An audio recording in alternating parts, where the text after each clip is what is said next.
तो आप इसकी बात करें, फर्म की पुस्तकों में देनदारियां 90,000 से थी।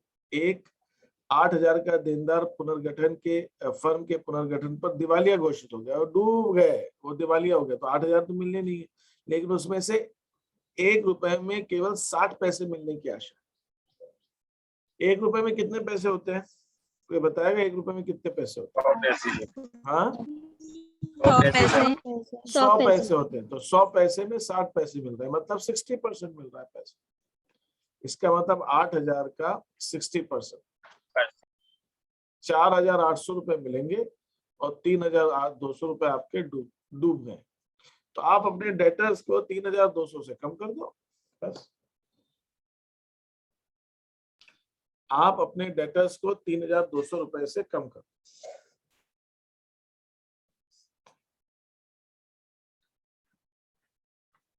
Is that okay? Yes sir. 3,200 नहीं मिलने वाले, 4,800 ही मिलने वाले, तो 3,200 हटा दो डेटर्स में से। कोई और प्रश्न दिमाग में किसी के? जो एग्जाम्पल 12 है उसमें भी अमाउंट आपका अलग अलग है हिंदी इंग्लिश में। जैसे ये वाला हुआ अपना 12, 7,000 का देनदार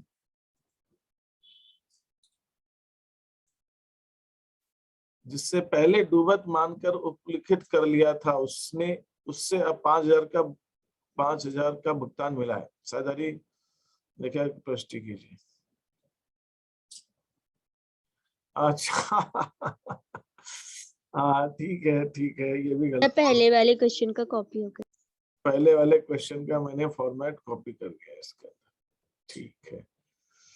तो ये कुछ गलतियां हुई है इसके अंदर। ये एक्चुअली रात को मैंने आपको 1-1:30 बजे करीब भेजा है, तब जाके उसमें भी मुझे कई क्वेश्चंस और डालने थे जो मैं नहीं डाल पाया, मुझे टाइम बहुत लग रहा था। मैंने कहा अब इसको खत्म करना आज तो बिल्कुल बेइंतहा जरूरी, बेइंतहा जरूरी, मतलब जरूरी है और कोई तरीका नहीं। एक तो ये वाली शीट है, तो मैं आपको मैंने कहा छोटे से क्वेश्चन रख लेता हूँ, ठीक है। वो जो मैंने बनाए हैं मुझे डालने थे इसको, वो मैंने इसलिए नहीं भेजे,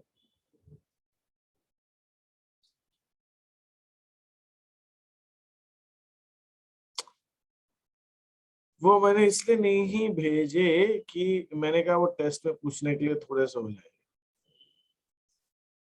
अलग नए क्वेश्चन, तो नहीं भेजे, मैंने इतनी शीट काफी, ठीक है। तो दैट इज देयर, इस हिसाब से वो चीज हो गई, ठीक है।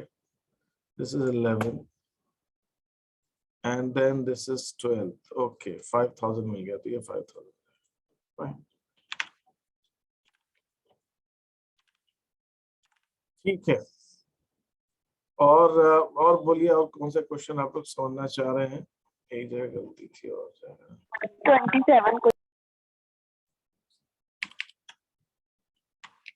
27 एग्जाम्पल 27।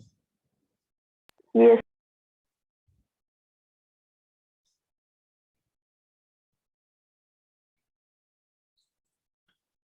ये है 27। नरेश, सुरेश, सन्नी एक फर्म में साझेदार हैं। वे लाभ व हानि को 2-3-1 के अनुपात में बांटते हैं। उन्होंने भविष्य में लाभ का वितरण बराबर बराबर बांटने का निर्णय लिया। अनुपात में परिवर्तन के दिन फर्म की पुस्तकों में निम्न शेष थे। निवेश 1,20 का, पेटेंट्स 20 का, भूमि व भवन 5 लाख का। निवेश का मूल्यांकन 1,55,000 से हुआ और पेटेंट्स को 25,000 तक अपलिखित करना। 20 से 25। कर्मचारी क्षतिपूर्ति दावा 9,000 का था, ठीक है। फर्म का और भूमि का भवन का मूल्यांकन 120% से हुआ। लाभ वितरण अनुपात में परिवर्तन, लाभ वितरण अनुपात में परिवर्तन पर रोज नाम से प्रश्न है। हाँ बताइए, इसमें क्या चीज पूछना चाह रहे हैं? पूरे क्वेश्चन में प्रॉब्लम है किसी एक चीज, दो चीज में? पेटेंट 25,000 की रिटर्न अप टू है, उसका रिटर्न अपलिखित करना मतलब 20 है ना, 20 तो दे रखे हैं बैलेंस शीट में, 25 करना तो बढ़ाना है आप। 5,000 पेटेंट क्या होते हैं? पेटेंट्स एसेट्स, इंटेंजिबल एसेट्स होती है। अगर हमने कोई डिजाइन बनाई है और कोई चीज बनाई है, कोई स्पेशल चीज बनाई है, कोई हमने इनोवेशन किया है, कोई स्पेशल दवाई बनाई है, उसको हमने पेटेंट करा लिया, मतलब कोई भी उसको बिना मुझसे पूछे बना नहीं सकता या बेच नहीं सकता। मैंने खोज की है तो इसलिए उसको पेटेंट करा। तो ये एक आपको जैसे सर प्रॉफिट ट्रेडमार्क होता है। ट्रेडमार्क होता है, जैसे ये एक तरह से आपको प्रॉफिट अर्न करने में मदद करता है, ये एसेट होती है आपकी।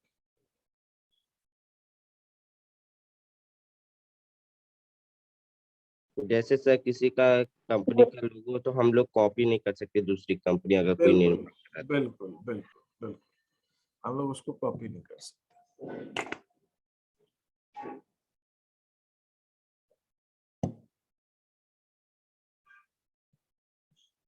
हाँ बताएं, इसके अंदर क्या चीज और पूछना चाहते हो? तो 20 है 25,000 तक तो बढ़ाना है उसको।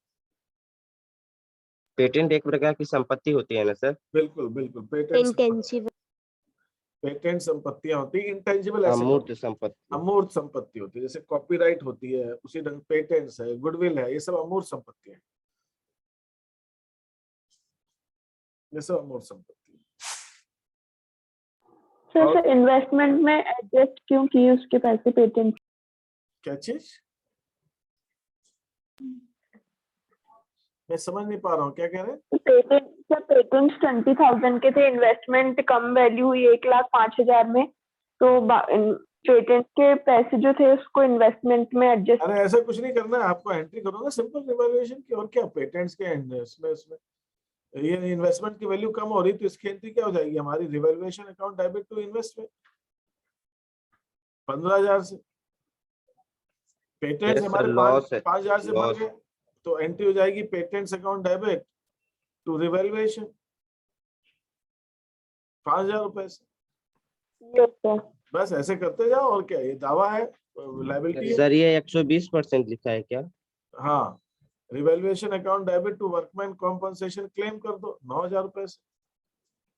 अब इसका 120% हो गया तो ये 5 लाख है, 5 लाख का 20% बढ़ा दो, 5 लाख 100% हो गया। अभी जो वैल्यू है 100%, 120% हो गया, मतलब 20% से बढ़ गया। 20% कितना हो? 1 लाख। उसकी एंट्री क्या हो जाएगी हमारी? Land and building account debit to revaluation. ये सब क्या पेटेंट्स उसमें राइट ऑफ ये सब कुछ नहीं करना है, सिंपल सी चीज है, सिंपल क्वेश्चन को ही रखो। तो जब पेटेंट्स वहां एडजस्ट हो रहे हैं तो ये दावा कहाँ एडजस्ट करोगे? ऐसा कुछ नहीं है। तो अब ये आ गया, रिवैल्यूएशन अकाउंट डेबिट हो रहा है, क्रेडिट हो रहा है, डेबिट हो रहा है, क्रेडिट हो रहा है। तो अब देख लो यहाँ पे प्रॉफिट आएगा, बस प्रॉफिट आएगा तो नेक्स्ट एंट्री हो जाएगी revaluation account debit to Naresh, Suresh और सन्नी, 2 3 1 में बांट दो उसको, बस ये कर। हाँ, जितना सिंपल काम है उतना ही सिंपल करना है।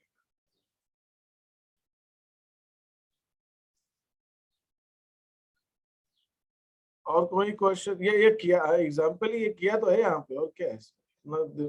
फालतू का इधर उधर का दिमाग लगाने की जरूरत है। जो बढ़ रही है रिवॉल्यूशन क्रेडिट हो गया, अपना डेबिट हो गया, बस यही तो है, और क्या। मैं तो एक एक एग्जाम्पल सॉल्व करके भी दिया रखा है कि आप बाद में भी रेफर कर सकें उसको।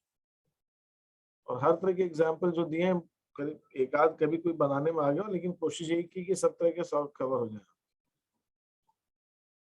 बस उसी हिसाब से करना है आपको, इधर उधर का कुछ नहीं।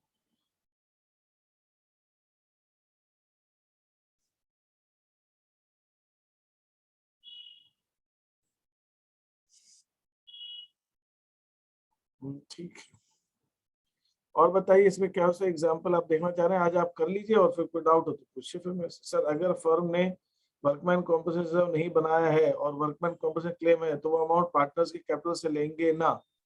देखो रोमान, 2 चीजें इसके अंदर पॉसिबल है। एक क्वेश्चन जो पूछा गया ये ठीक है, ये मेरे दिमाग में भी था कि आपके दिमाग में क्वेश्चन डाउट आ सकता है। अभी तक हम क्या करते थे? अभी तक हमने क्या किया था पिछली शीट्स में? पिछली शीट्स में ये था कि वर्कमैन कॉम्पनसेशन क्लेम दावा जो है आपका आ रहा है 20,000 रुपए, 30,000 रुपए का, लिख दिया मैंने। 3 पार्टनर से ABC 1-1 के अनुपात में बांट रहे हैं। अब A और B पार्टनर से 1-1, C रिटायर हो गया तो आपको इससे मतलब नहीं है C रिटायर हो गया तो नया रेशियो क्या है, आपको तो मतलब इस बात से है कि पुराना रेशियो क्या है, तो पुराने रेशियो में काम होगा। क्लेम है 30,000 रुपए, 30,000 रुपए का क्लेम है, इस क्लेम को अपने को देना है। अब रिजर्व है ही नहीं, तो अभी तक अपन ने क्या किया था? ए से ले लेंगे, बी से ले लेंगे, सी से ले लेंगे। वर्कमैन कॉम्पनसेशन क्लेम 30,000 रुपए हमने ले लिया और उनका पुराना रेशियो बराबर बराबर है, तो 10-10 हजार रुपए जो है वो हमने डेबिट कर दिया। ठीक है, ये एक चीज। अब मैं जब रिवैल्यूएशन अकाउंट बना रहा हूं तो मैं डायरेक्ट पार्टनर्स कैपिटल से लेने की बजाय रिवैल्यूएशन से ले सकता हूँ ना नुकसान। तो आप इन्वेंट्री क्या करोगे, जब आप रिवैल्यूएशन, अभी तक मैंने रिवैल्यूएशन अकाउंट नहीं बनाया था तो ये डायरेक्टली ले लेते, जब हम रिवैल्यूएशन अकाउंट बना रहे हैं तो रिवैल्यूएशन से ले लो टू WCC 30,000 रुपए, क्योंकि रिवैल्यूएशन का नुकसान भी तो पुरानी रेशियो में बढ़ता है। और फिर रिवैल्यूएशन में दूसरी एंट्रीज जो है वो भी कर दो, पार्ट लैंड एंड बिल्डिंग की, प्लांट मशीनरी की, पेटेंट्स की, जो भी क्रेडिटर्स की, डेटर्स की, जो करनी सब कर।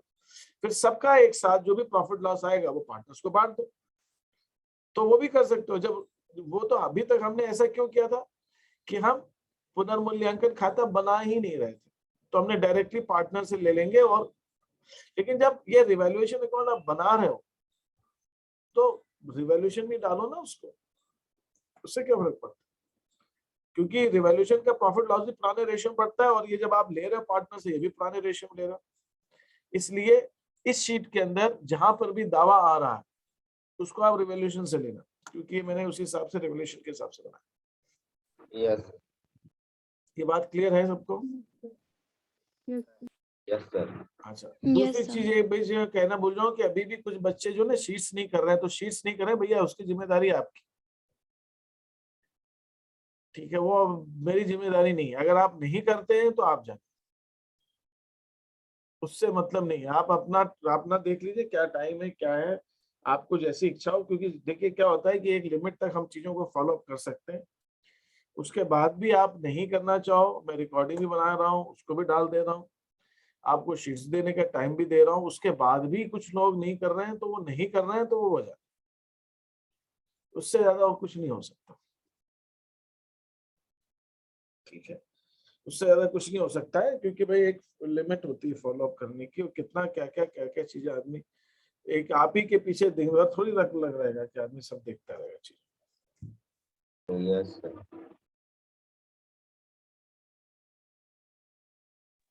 ठीक है, तो आप इन चीजों का ध्यान रखिए कि आपको अपना काम, अपनी जिम्मेदारी खुद लीजिए, है ना। आप 12th में हैं और अपना अपना चीजें हैं, कोई दिक्कत है, कोई समझ में नहीं आ रहा, तो उसके लिए आप मुझसे पूछिए। लेकिन आप मुझसे पूछ भी इसलिए नहीं पाएंगे क्योंकि आपने अपना काम ही नहीं किया। जो काम आपको दिया वो आप करोगे नहीं, और फिर आप मुझसे पूछोगे किस मुंह से, ये दिक्कत। तो वो आपको करना तो पड़ेगा, और आप नहीं करना चाह रहे हो तो इसका कोई इलाज नहीं है, हम कोई कुछ कर नहीं सकता उसके, वो आपकी इच्छा। भाई आपको सफिशिएंट टाइम दे दिया, सब दे दिया, समझा दिया, हिंदी में इंग्लिश में सब बता रहे हैं, उसके बाद भी अगर आप नहीं कर रहे हो तो फिर क्या कर सकते। हाँ ठीक है, जो भी है आप उसको करिए और मुझे भेजिए भी। ये जो शीट है ये आपके पास में, आज थर्सडे है, सैटरडे को इसका टेस्ट होगा। मैं ये नहीं कह रहा हूँ कि आप सैटरडे तक सारी शीट कर ही लें, टेस्ट से पहले आप ले लीजिए, सैटरडे भी ले लीजिए, आप संडे भी ले लीजिए, लेकिन ये टॉपिक हमारा सैटरडे तक इसका टेस्ट हो जाए बस। उसके बाद हमें आगे गुडविल की ट्रीटमेंट की एंट्रीज करनी है, मंडे ऑनवर्ड्स हम उस टॉपिक पे आ जाएंगे। ठीक है, तो इसलिए अब आपके पास, आप सैटरडे तक इसको खत्म करना चाहें टेस्ट से पहले तो आपकी इच्छा, आप बाद में करना चाहें तो आपकी इच्छा, लेकिन यह है कि आप संडे तक तो हर हालत में खत्म कर ही दीजिए। और जो पहले की शीट्स भी हैं वो भी अभी तक भी नहीं आई कुछ, तो वो भी नहीं आई है तो सर फिर मैंने उसके लिए सेंड आप कर दिया।